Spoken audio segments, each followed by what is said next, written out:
Matapos ang pananalasa ng bagyong Melissa, mahaba ang pila ng mga residente ng Montego Bay, Jamaica upang makakuha ng ayuda gaya ng tubig at pera. Ipinatawag ang militar ng bansa upang tumulong sa relief and rescue operations nang dumating ang eroplanong may dalang humanitarian aid nitong Huwebes. Ayon sa isang residente na si Cynthia Brown, pinakapangunahing kailangan nila ay tubig. Dagdag pa niya, maraming residente ang nag-aagawan sa gas dahil limitado lamang ang supply. But I mean, the physical aspect of it, we need water. Because I left my home this morning, there is no water there. There is no light. You cannot make connections to help. People are frustrated in getting gas. Sometimes, persons get into quarrels and fights because they are frustrated because the gas supplies are limited.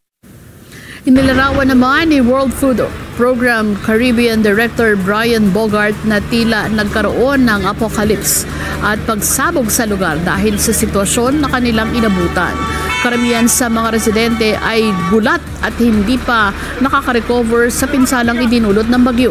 Ayon sa 19 anyos na si Dave Salmon, halo-halong emosyon ang kanyang naramdaman at hindi niya alam kung nasaan ang kanyang kapatid.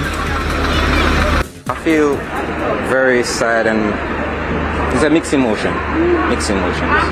Because right now I'm stressing because I don't know where my brother is or some of my family members because the service and stuff is down. Sinabi rin ni Shalan Greenyon, 25 anyos, na maraming residente ang nasawi at nawala ng tirahan at mga gamit. The road is gone. Houses were washed away. People lost their lives. People that I know personally, they're gone.